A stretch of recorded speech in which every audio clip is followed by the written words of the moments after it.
All right, so for tonight, and you know what? Maybe the new goth look to the Drider mascot here is good inspiration for the exercise that we are going to be doing, and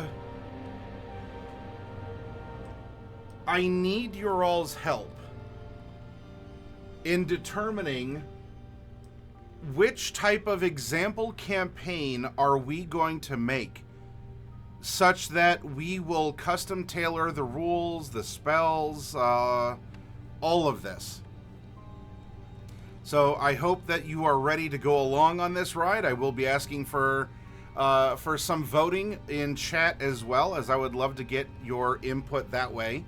I will roll with what it is that you give me to roll with.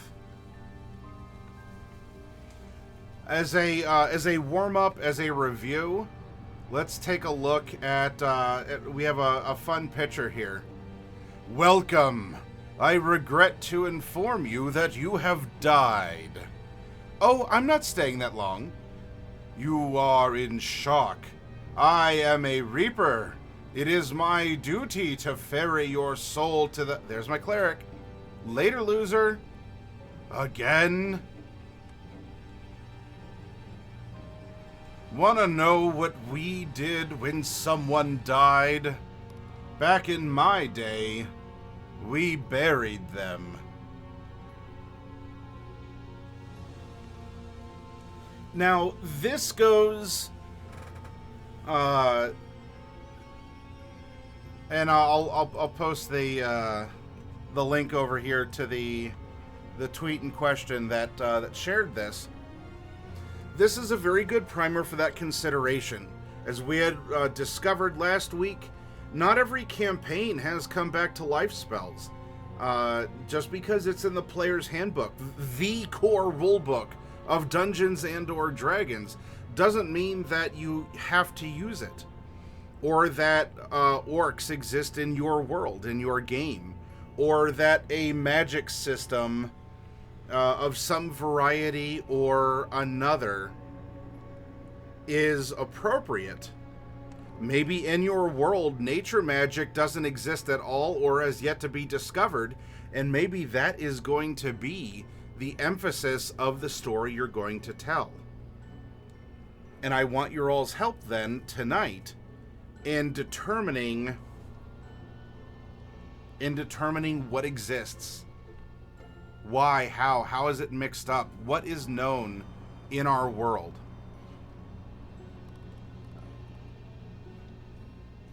Now, the first thing I wanted to get your all's opinion on, and we will vote on it after I review the concepts. There are various fantasy subgenres. Vanilla D&D out of the core rulebook is very typical high fantasy. There are campaign elements, Spelljammer or Planescape, that will take you in another direction. But if we're talking vanilla, by the book D&D, all the spells are allowed, all the artifacts and magic and all this other stuff, all the races and everything. We have generic high fantasy world, usually Western European in style or setting, and we move on from there. Nothing wrong with it.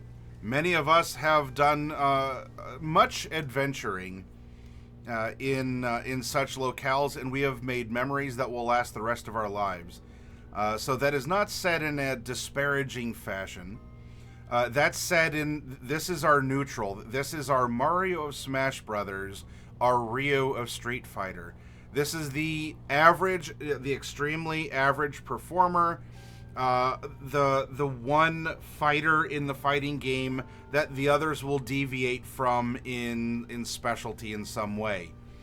You have the character who has medium speed, medium power, medium defense, and then you have the character who is high offense, low speed. Then you have you tweak it from there, until you get a roster that kind of averages out, that does provide challenge to each other, but also enough that there are some tactics that must be employed. Anyway, I wanted to review this because you are going to tell me the type of campaign we are going to be making a setting around, that we are going to be emphasizing in this campaign building exercise. This is going to dictate how our magic system will work, what is available or what is stressed, what do we need to change. Instead of, maybe you all do want resurrection magic to be around. However, instead of a diamond worth 500 gold pieces to bring someone back to life, there is a heavy emphasis on some kind of equivalent exchange where one person must die such that another can live, or something along those lines. But all of this will back up the mood and the theme. These exclusions, disclusions, or inclusions, where we're just cluding everywhere. It's a clutter of cluding. It's really going to stem around the type of game that we're presenting. So this is the website. I'm going to post a link. I'm not going to read the whole thing over again, but these are 18 common fantasy subgenres. Dystopian fantasy, sometimes grouped in with science fiction, speculative fiction, and literary fiction. These are fantasy, these are worlds gone wrong. And it gave the example of Jack Vance's Dying Earth series. High fantasy, sometimes called epic fantasy. High fantasy is set in a magical environment that has its own rules and physical laws. This is Lord of the Rings and Hobbit. There are elements of this in a Song of Ice and Fire.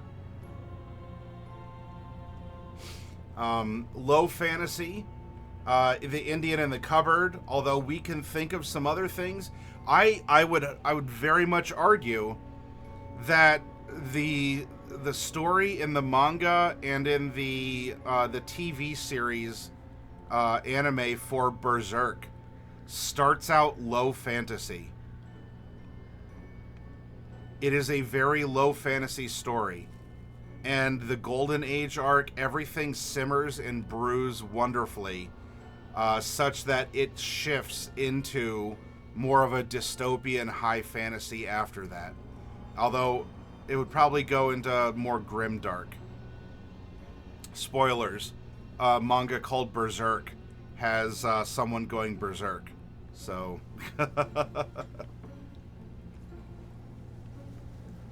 Magical realism. Similar to low fantasy, magical realism, characters accept fantastical elements like levitation and telekinesis.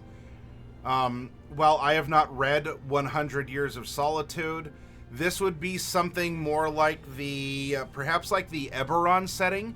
Everyone knows magic exists, and it fuels everything. Public transportation, if you don't have a magic item, then, I mean, you're a literal who in the world. So it's magical, but being magical, it's there. This could also go into urban fantasy. I believe this is where we had talked about the movie Bright. That also brings up American Gods and the Dresden Files. Or maybe even like X-Files. Things where it might be more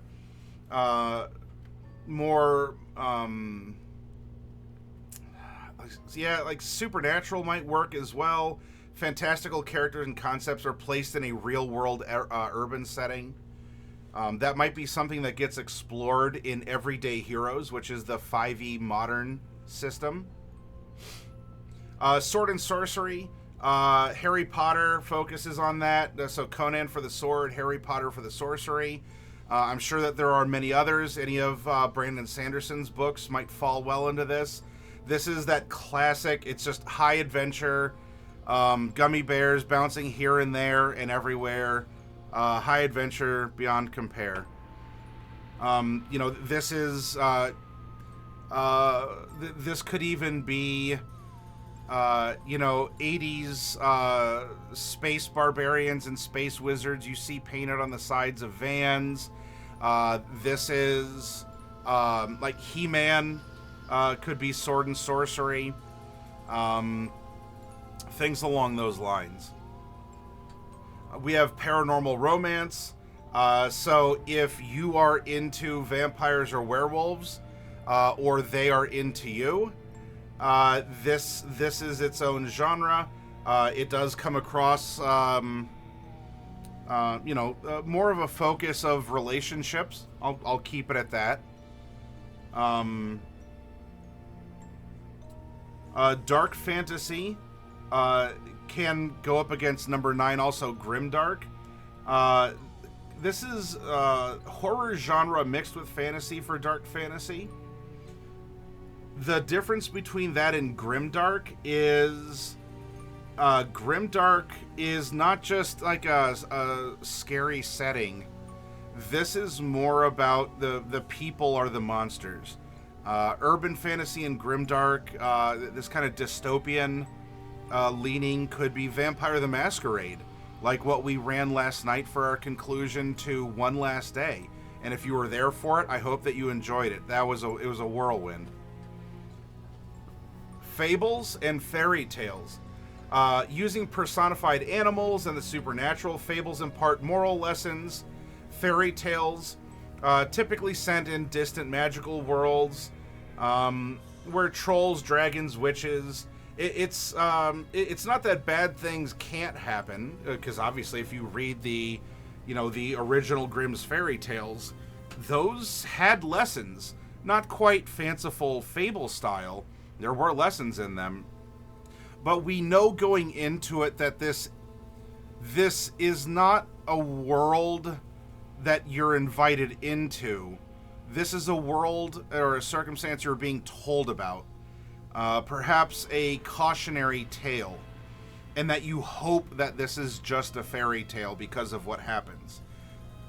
There are goals to embrace or to avoid. Superhero fantasy. Superheroes are their own thing in fiction. I'm fine exploring this. Fantasy of manners. This might even go up into something like paranormal romance, but this is I've not read Gormenghast. Combines supernatural world building with the type of society-centric concerns one might encounter in a work by Edith Wharton or Noel Coward.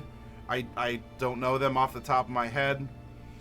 Human drama and pettiness may outweigh magical powers in this subgenre. So people might have magic. Dragons might exist, though we're very, very concerned with what's happening in court.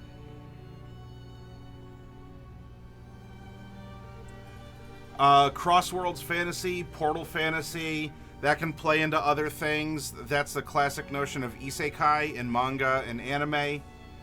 Steampunk is a type of punk. There's also hex punk and diesel punk, and there's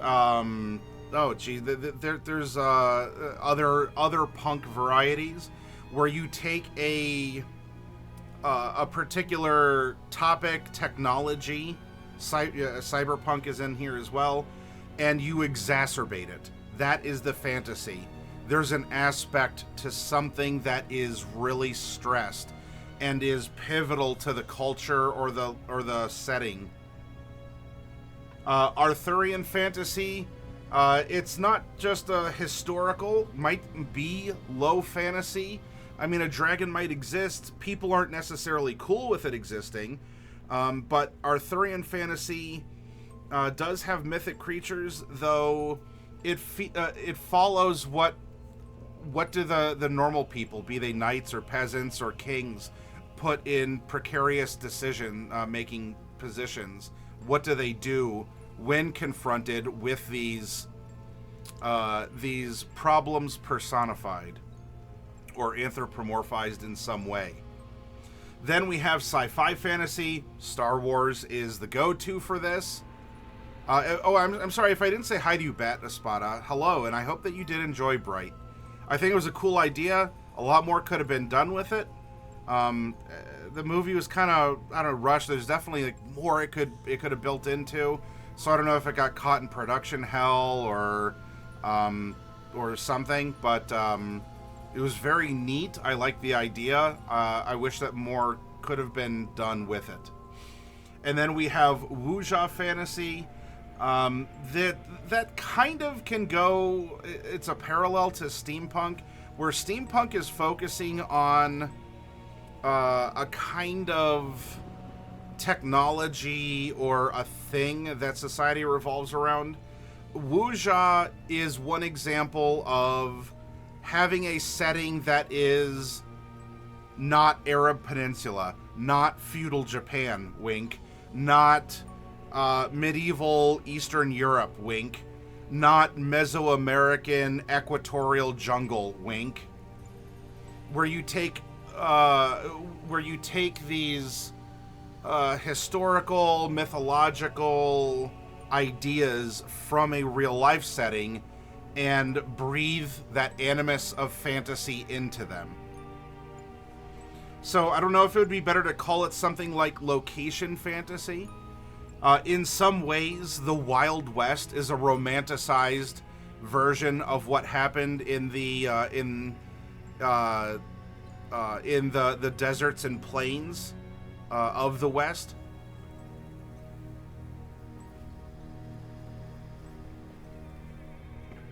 Sirako says, seems to be the review of 90% of genre fiction. Cool idea. Shame they wasted it on this.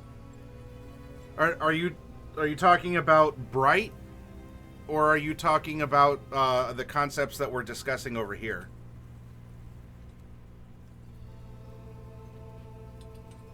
Thank you.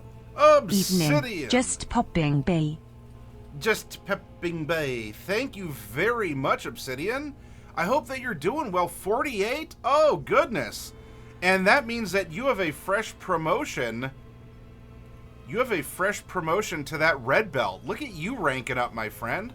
I hope things are going for you well in... about Bright. Good idea. Lost potential. Yep. And hey, you know what, though? That still shows that people were open, that there's positivity, maybe even a hope for something more of it.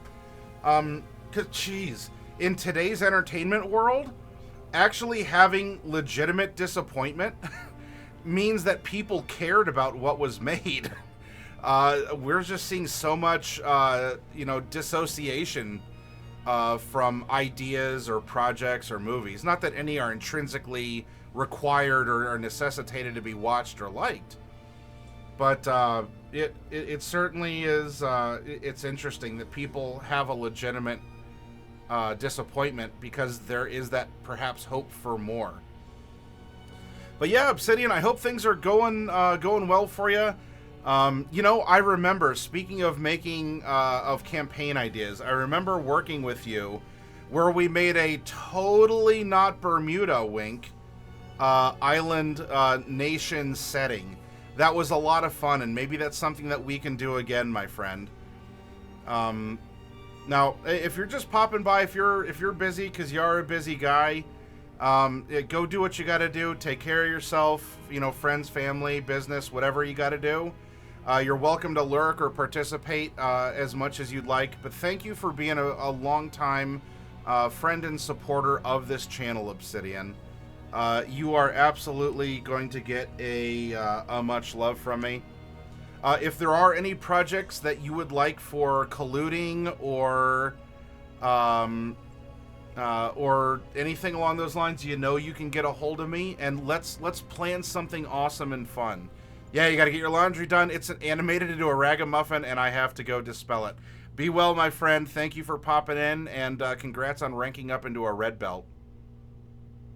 Absolutely, my friend. I will as seamlessly as possible weave into what you have going.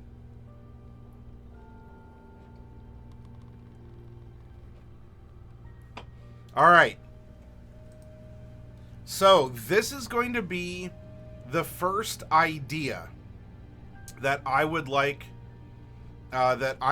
you all to help me They do? Oh, well, hang on. I'm gonna give you an ooh-woo. Yep. Bye. Later. Enjoy the ooh-woo.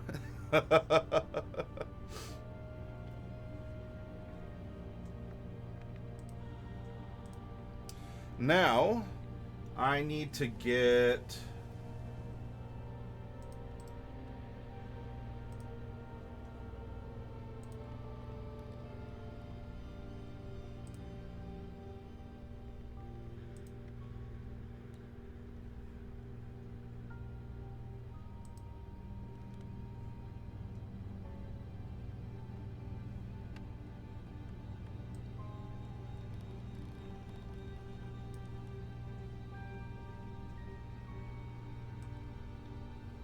Well, the way that window's working is a little awkward, but it's okay. I will do what I can with it here. Actually, is this going to be better if I put it on? Let me see if I can put it on my other presentation window.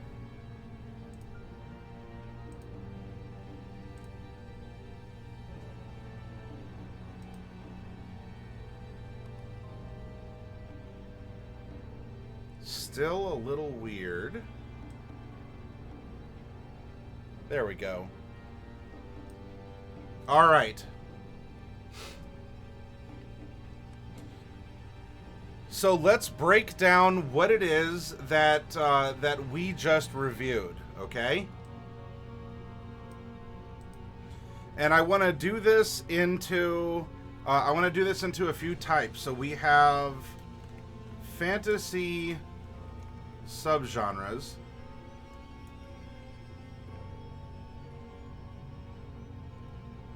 And if we're taking the 18 presented here,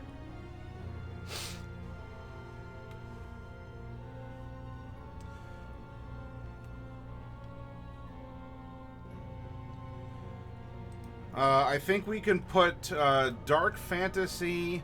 In fact, it would be grim / grimdark fantasy.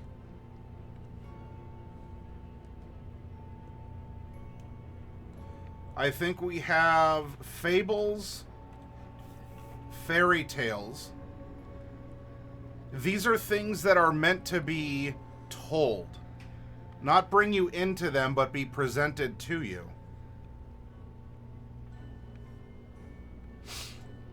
Let's see, magical realism.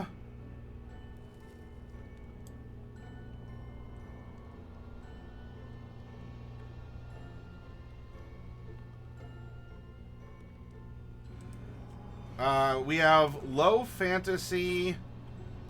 I guess Arthurian fantasy might qualify.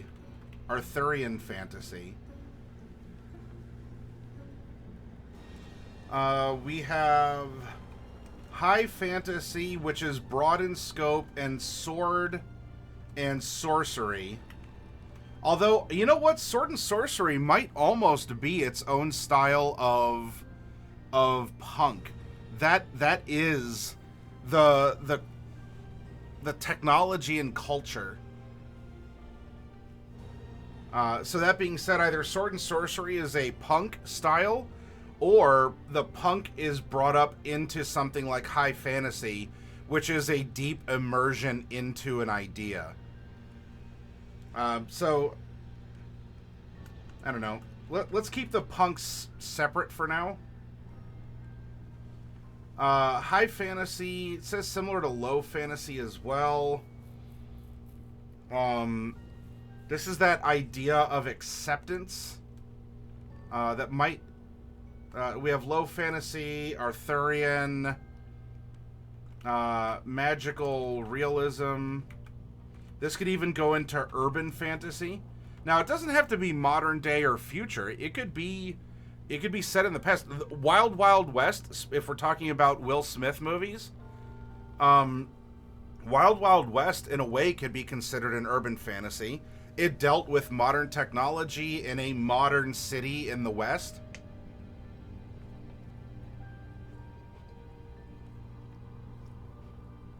Let's see, paranormal romance is probably also in low fantasy and such. Paranormal romance. Dark and grimdark, fables, fairy tales, superhero fantasy. That is also a world of people, so I would say superhero fantasy fits here. Cross-world fantasy. Cross-world fantasy. If you are being told...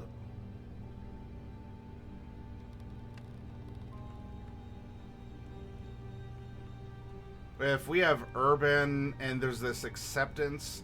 Well, because a cross-world fantasy starts in one and it ends up in the other.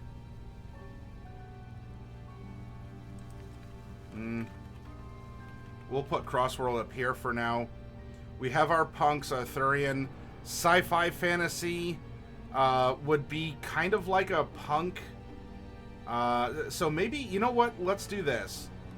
Let's put high fantasy, sword and sorcery, superhero, punk settings, and sci-fi fantasy up here. And then we have things that are full but very, you know, it's immersive. Something like a wuxia would be probably more in a broader category here.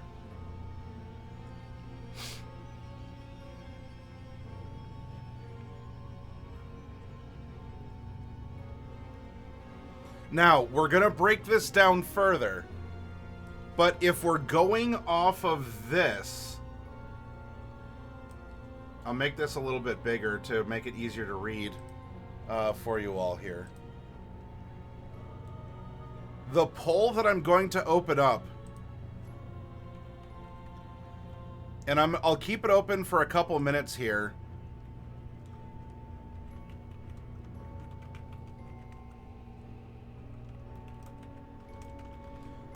Which campaign to make, question mark.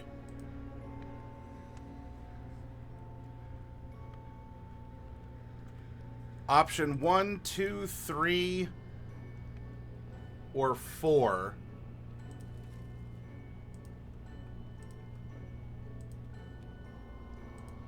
Now, we can break it down afterwards, all right? We'll break it down afterwards. I want you all out there to vote. Sculpting rules in a magic system and looking at what is in the vanilla D&D handbooks. DMG, PHB, even the Monster Manual. In this world, are goblins the apex predator that everyone should be scared of? Or is this actually, you know, are they the low tier threat? Now, I mean, I love goblins, everyone. It says so right here. It says so right here on my shirt. I love goblins. But I understand that they could either be fodder, that maybe they're always evil. Oh, I know. I just gave Summon at Wizards of the Coast a heart attack. There could actually be a fantasy world where all goblins are evil. I know. It's terrible. I'm probably going to a very bad place after I die by saying that. Or there could also be a fantasy world where everyone's a goblin and there's actually no humans or elves or anything else. It's we be goblins. Now that goes into Paizo with Pathfinder. They actually have an adventure series called We Be Goblins. Anyway, the poll is up. This is open for 5 minutes. Well, I don't know. We have 20-ish people watching. It's open for 3 minutes. I want you to vote. We're making... we're going to talk about custom rules. If we're going to exacerbate Grimdark, maybe we have a world that has slow healing rules. Or if this is a world that is high magic, everyone has magic. Pardon me. And why don't you? Then we might redo the spell slot system into a pool of potential magic instead. Aw, GMV. Aw, there we go. Thank you. It'd be cool to play with you sometime, GMV. But I want you all to get your votes in. There's about 2.5 minutes remaining. Do you want us to focus on rules that might support a grim or grimdark fantasy? And all those choices are based off of this site. If you want a quick review, if you weren't here or listening to what we were talking about, okay? Do you want something that's more a fable or a fantasy, maybe high magic, a little bit more whimsical? If we have grimdark, this could also be noble bright could fit into this category. Something that's lighter. Very heroic, it doesn't mean that there can't be lessons learned or something, but a lot more, the horizon is golden. Every cloud does have a silver lining. We can go into the dark woods and there's danger, though ultimately we're taken into a very overt fantasy world. It doesn't have to be, if you want, we could thematically say, yeah, you know what, let's design an RPG for 10-year-old kids or something. That's fine. If you want to go low fantasy, Arthurian fantasy, magical realism, urban fantasy, paranormal romance, some sort of cross-world style, then that's option 3. Option 4... this is perhaps bread and butter to vanilla Dungeons and Dragons. High fantasy, sword and sorcery, superhero fantasy, punk. So this is steampunk, cyberpunk, diesel punk.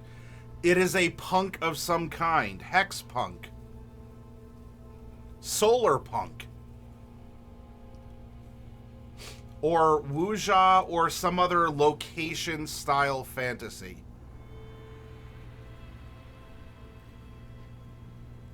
And with time now up, it looks like, oh, man, low poll numbers. Well, with one vote?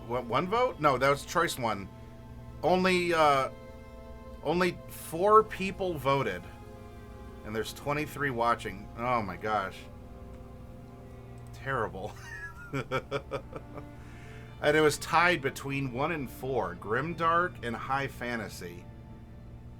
Man. 6 voted? Oh, I'm sorry. Because it was the top 2 tied. It only showed me the top 2 that tied there. Yeah, you're right. 1 and 1 for a 2 and a 3. So 6 people voted. Under 25%.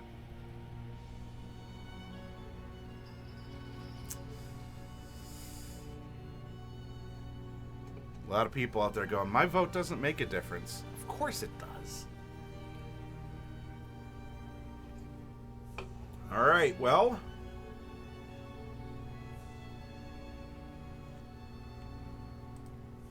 Yeah, I'm... there's nothing I can do about it. I can only try and be as compelling and interactive as possible. Let's open up a poll and be a tiebreaker. 1 or 4.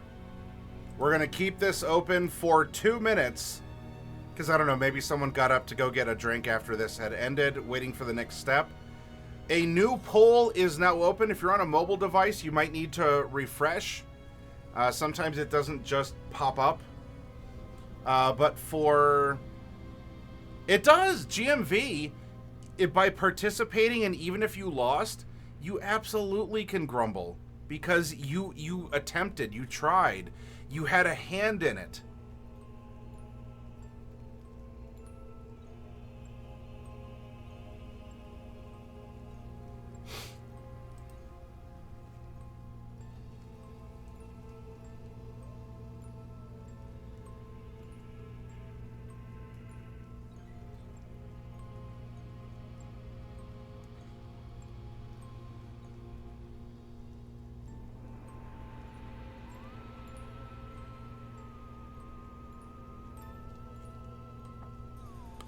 Get the votes in. This is the tiebreaker.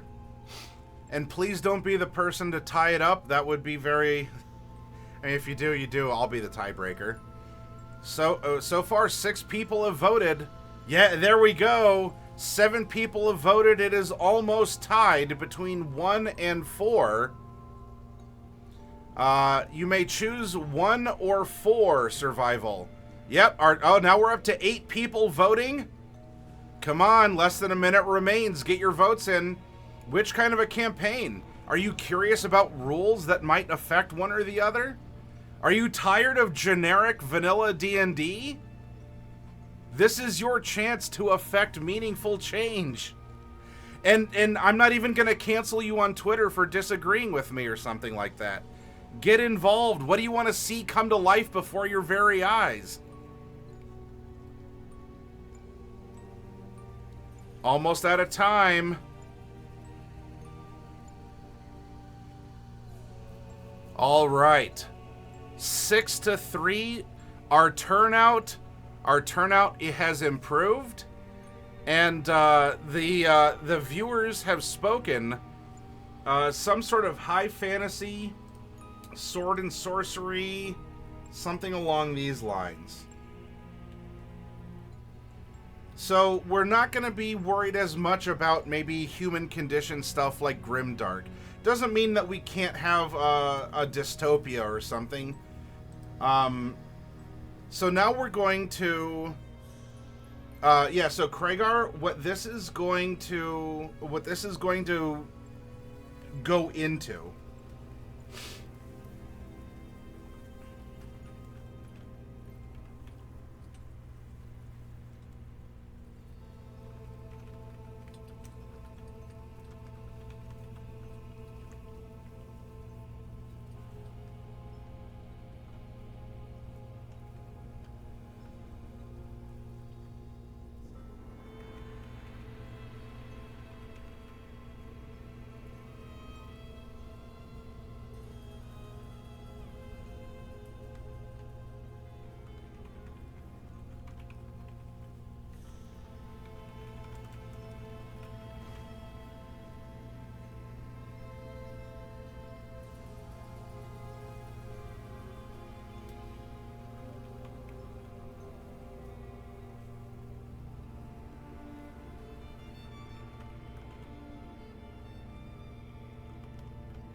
All right.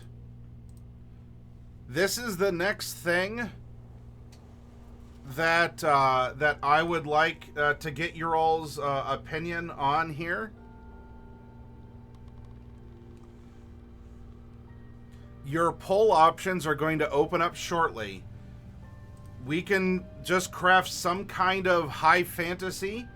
It's vanilla D&D stuff, classic tropes, high adventure, Lord of the Rings, that kind of a thing. some kind of punk, where we are looking at a cultural linchpin, superhero or sci-fi, where these abilities come from without, in many cases, or it's a world that just has these powers, perhaps a little bit more commonly accepted, or it's a location fantasy, not Mesoamerica, not feudal Japan, not medieval. And I'm saying not that we're taking it off the table. It's that acknowledging, like, oh yeah, my world is totally not medieval Europe. Wink, wink. Wuxia, Rokugan, Crescent Empire, if you're familiar with that, from 7th Sea. We're talking about a location, not a culture, not necessarily cultural. It's weird. It's kind of two sides of the same coin between punk, but punk is broader. It's not as fixed to a geographical cultural identity. This is more of a broader meta culture that is setting the tone or the pacing. Yeah, a flavored setting. Yeah, exactly. All right. So we're going to open up the poll.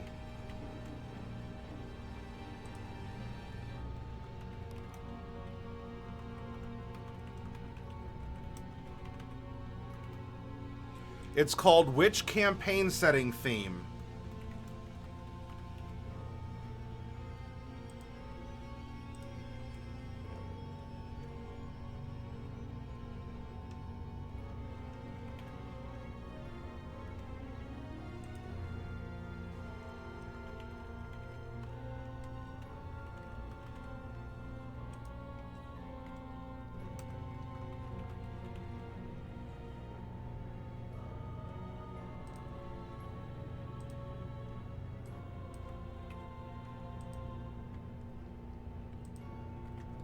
All right, this is going to be open for 3 minutes.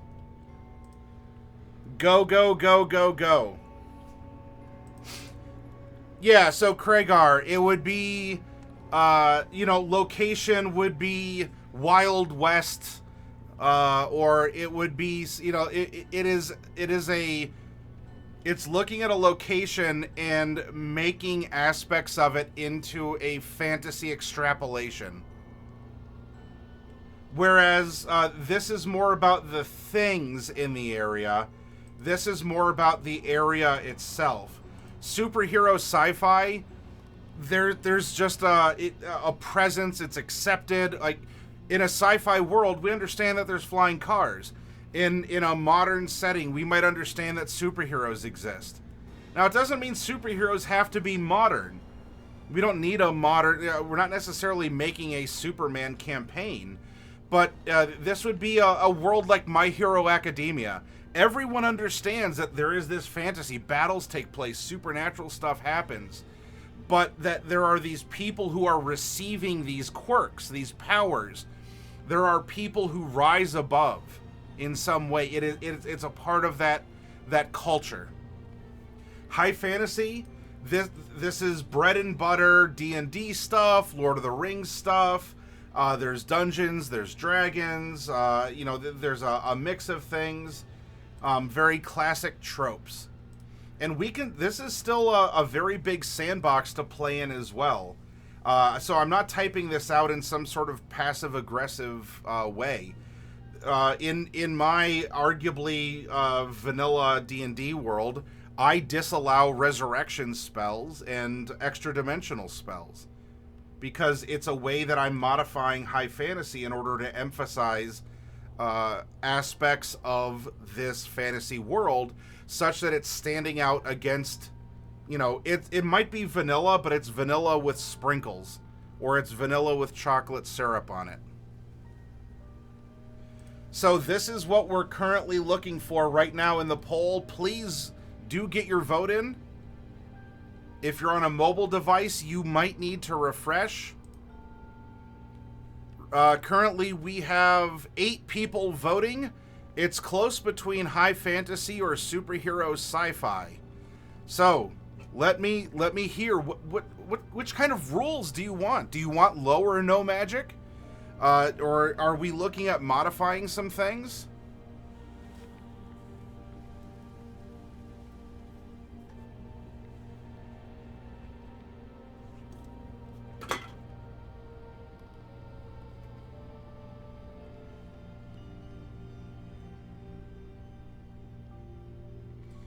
Ah, all right. Going for some sort of superhero or sci-fi. Now, we did discuss sci-fi rules like antimatter rifles and bombs and black powder that exists.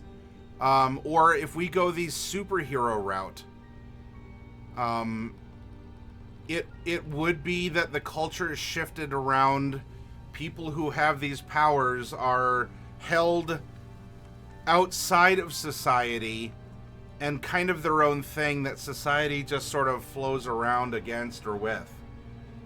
All right, so now that we have superhero or sci-fi,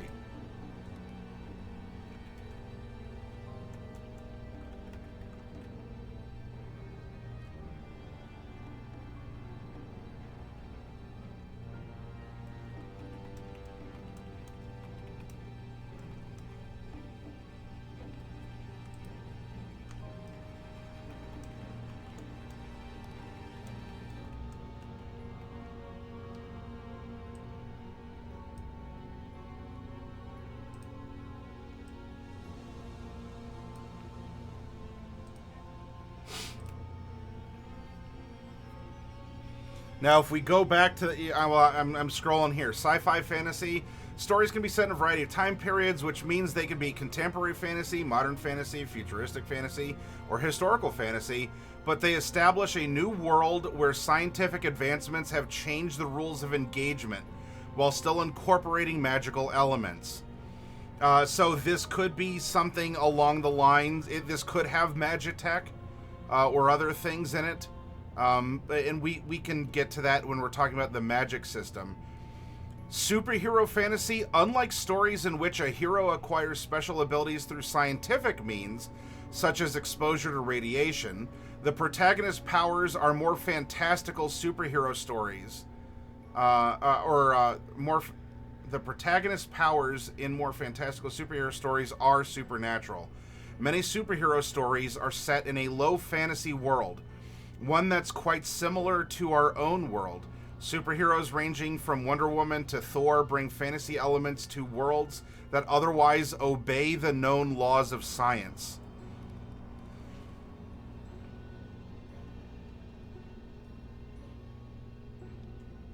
So with that, we're going to come back over here, focus on what the people are and do. The people characters are the exceptions to the rule. In sci-fi, it's a focus on what things are and do. People use the things to be the exceptions to the rule.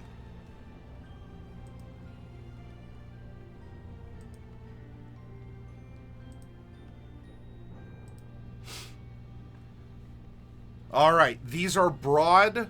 Hey, Gara's Fire Axe, these are broad definitions. But now I have one last poll for this part for you all, if you're ready. Which direction are we moving in? Superhero, where the focus of the campaign and the rules that we will include, disclude, or exclude are more about what the people in this world, what they are and what they do. Sci-fi, everyone's normal, except some of you might have a laser gun. It doesn't have to be a laser. Or it's about the things that are magical, maybe not necessarily stressing the people. This is open for 3 minutes. Everyone can start voting. Craigar says, I was going to be starting a Star Trek campaign Friday, but the wife is going to a work conference, so I can't be a lame dad and ignore the kiddo for hours. You'll be able to soon enough, though. D&D is for nerds, says Game Master's Vault. Let's see. Do I have something that's kind of sci-fi? Here we go.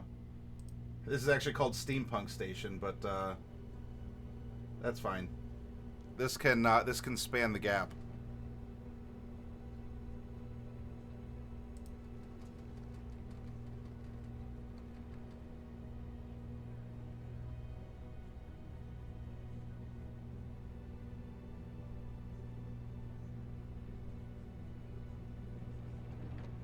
Kragar says, made a Bajoran chef, and we're starting in a Ferengi camp.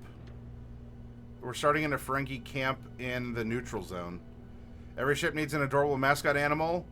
Get the kids some dice, says Sierra. All right, about 1:30 remaining to vote. Is in this workshop, in this exercise, what is the focus on the rules we're going to include, the magic system that we want to tailor, even within Dungeons and Dragons, in order to focus on this style of storytelling, to make it believable, to make it work, to make sure everyone at the table is having fun. Oh my gosh, fun?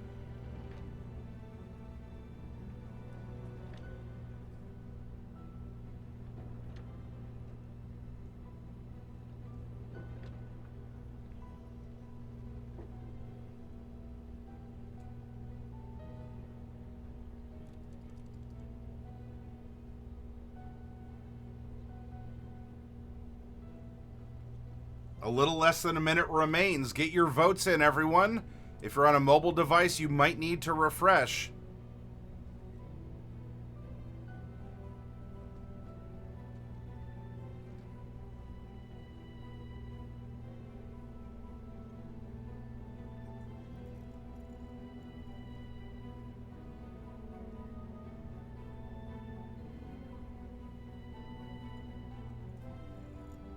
Only 7 people have voted.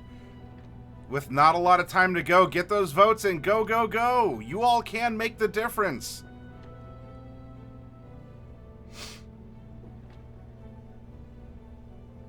Eight people have voted. All right. We are embracing the sci-fi element.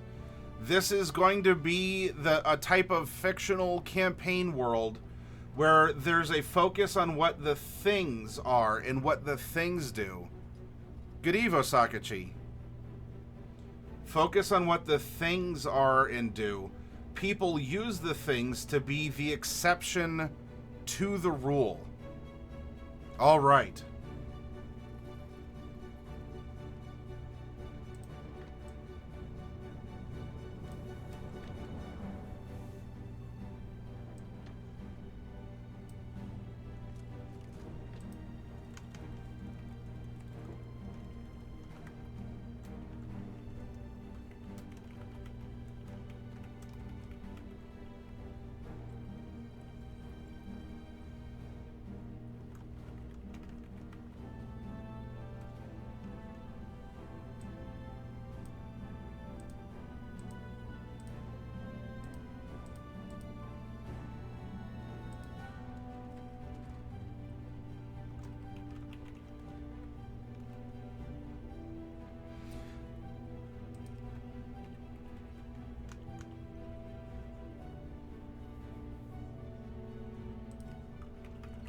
The next poll is going up.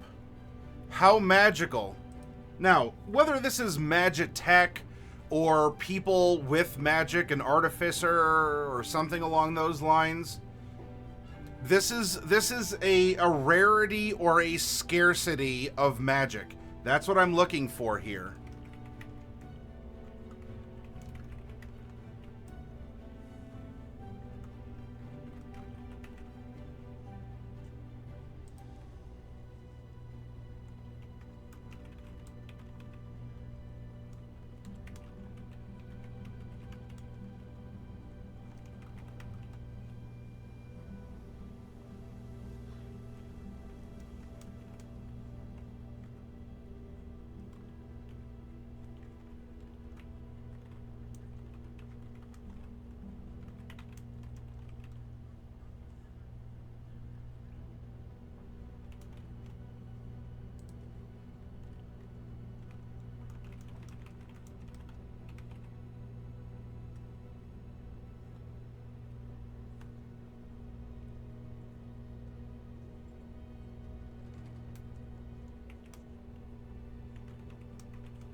All right, here are some examples for you.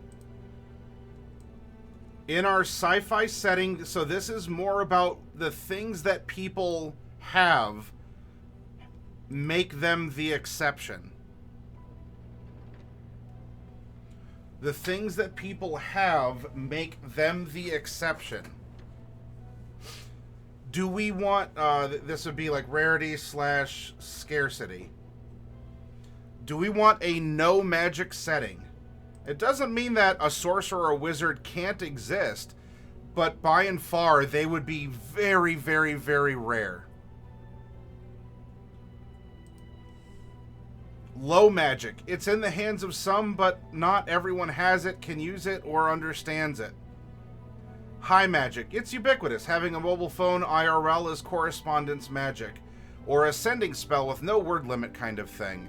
High magic, this tends to be the D&D default.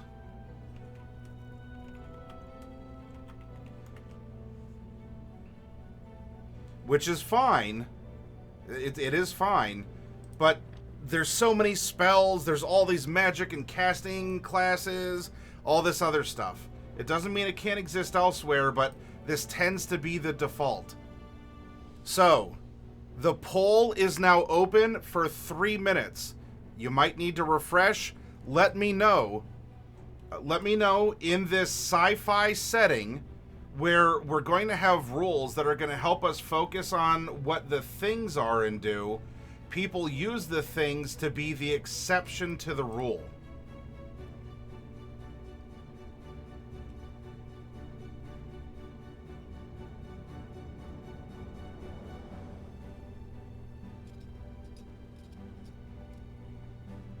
How do you want to handle magic? However you conceptualize it. Healing magic, destructive magic, magic items, magic tech. This is a broad look at the concept of magic in this world. Tell me the world we're going to craft. For example, Dark Sun. The Dark Sun setting is a low magic world. Not just because divine magic doesn't exist, and I mean, primal is all but unheard of considering the state of Arthas. Arcane magic is very limited and taboo, such that it tends to be psionics. That is the only accepted form of magic because it's mind magic. It's a resource that doesn't drain something else by blighting it or the like. So Arthas is, it's not that magic doesn't exist. Arthas would be a low magic setting. Yeah, exactly, Kragar. Hey, good, nice job rolling a 20, Sierra Echo. I mean, has anyone seen Sierra Echo? I swear he was here. Yeah, who? I have no idea. Get your votes in. Only 9 of you have voted, and there's 25 watching. Plenty of time. Vote, vote, vote. What kind of a magic system would you like to see in a sci-fi setting where there's a focus on what the things are and what the things do?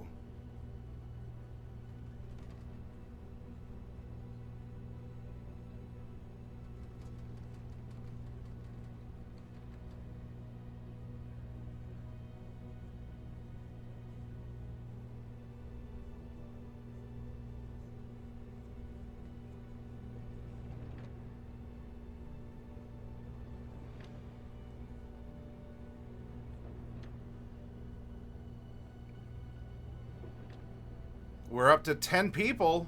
More people have voted in this one. Magic is getting people thinking. Low magic. Man, no one would take the plunge and see and call my bluff. What would I do in a no magic fantasy sci-fi setting?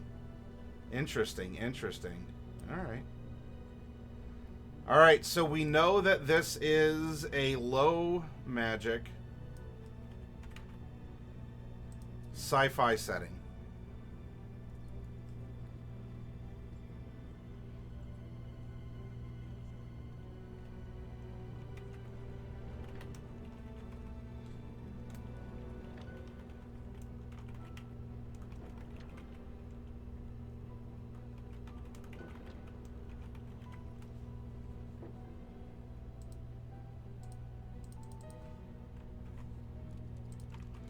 All right.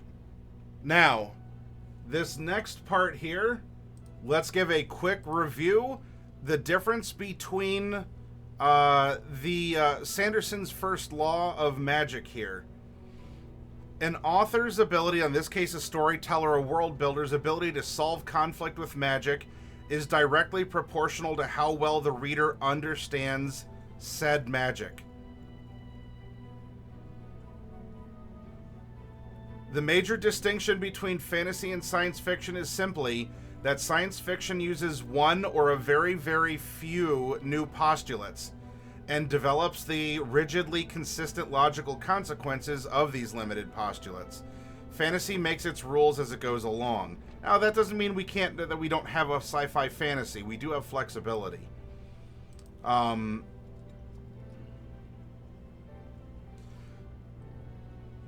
So, soft magic systems. It tends to be unknown. Things happen as they do. This is Song of Fire and Ice. This is Lord of the Rings with... who knows how Gandalf casts magic. It's not really written down. Magic is there. It tends to be... it tends to be mysterious.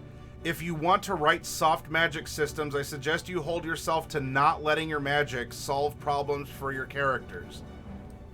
If the characters try to use the magic, it shouldn't do what they expect it to, as the reader doesn't know what to expect either.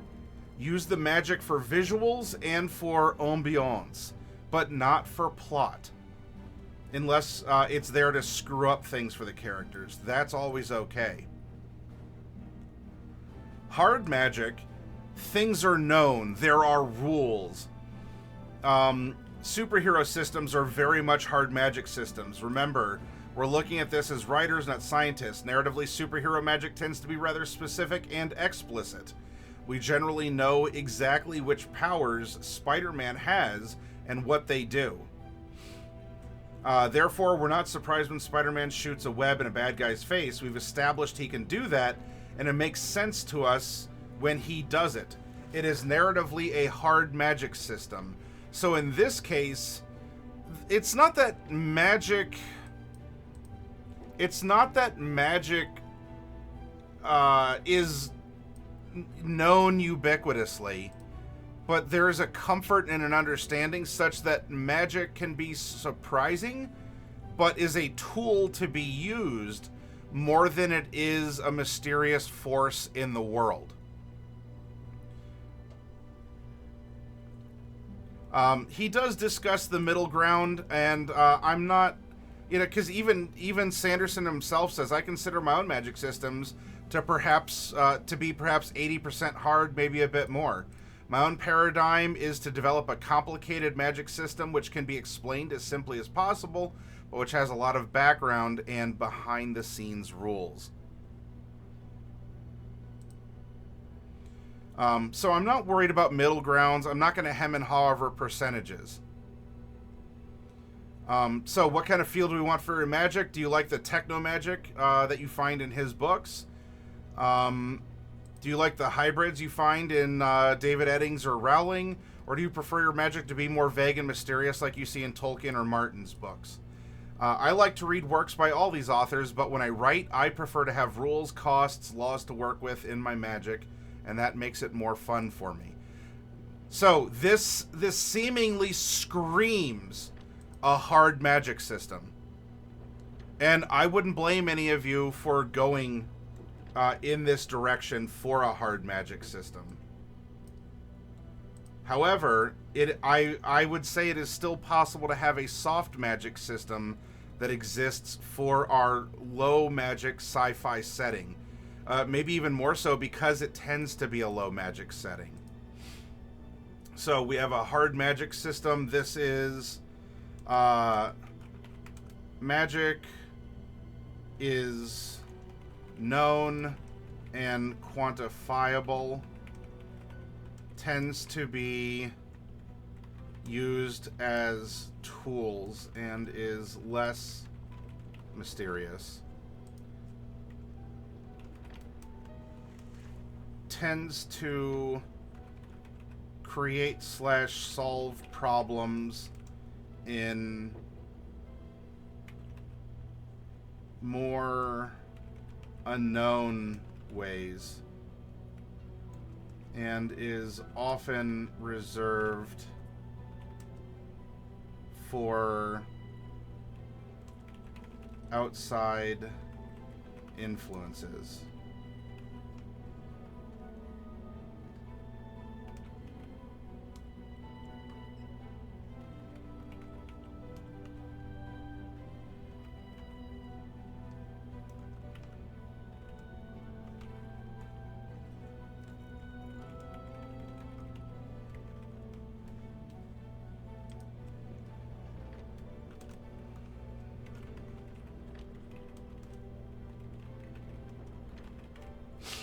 All right, these are the gists to the magic system we want to emphasize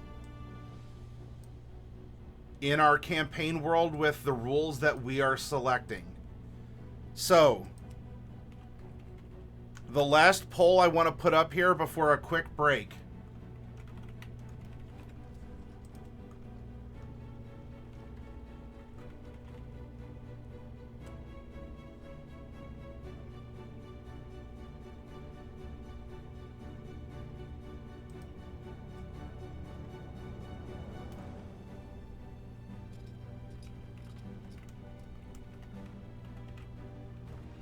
I'm going to put magic type. This is the dominant presentation, not exclusive. Even Sanderson says he goes 80-20. I'm not worried about the percentage split.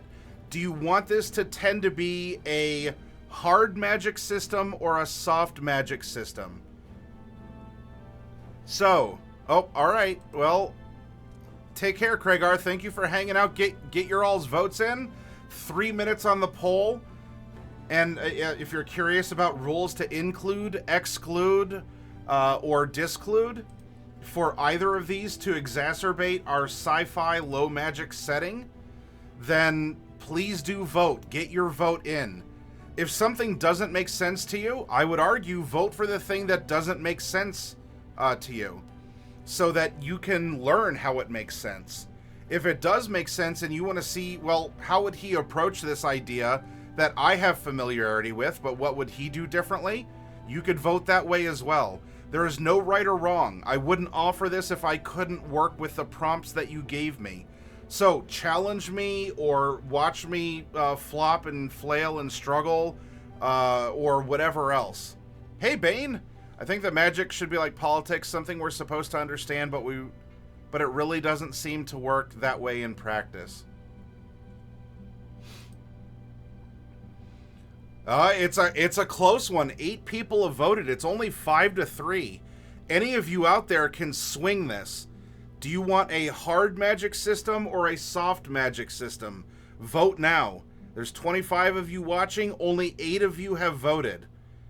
Close the gap if you want a soft magic system. Have you ever explored a tabletop role-playing game with a soft magic system?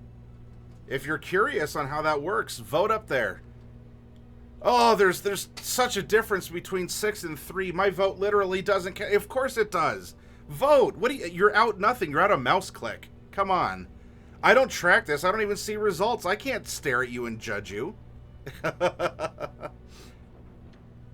Bane says, my lawyer tells me I'm not allowed to express my opinions in either of those 2 options. Well, you're going to have to, Bane. Because if not, then this channel will self-destruct in 30 seconds.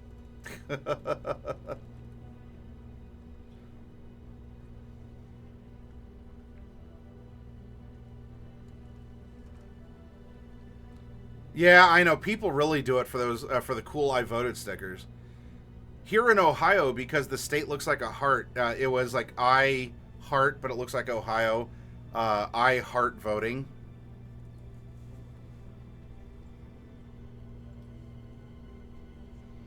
It's 6-3, not much time left. 9 people have voted out of 25.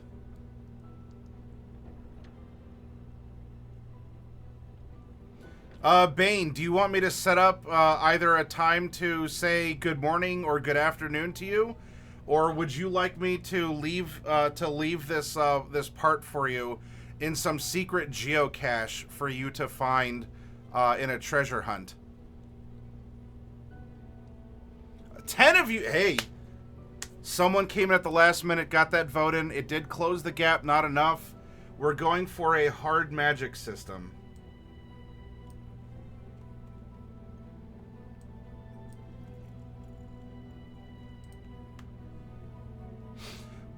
All right. You all want to see a sci-fi fantasy. So we're going to focus on rules and things. Focus on what the things are and do. People use the things to be the exception to the rule. Low magic. In the hands of some, known but not everyone has it, can use it, or understands it. This is a hard magic system, probably Magitech or the like. Magic is known and quantifiable, tends to be used as tools, and is less mysterious, machine-like, or superhero powers. Okay.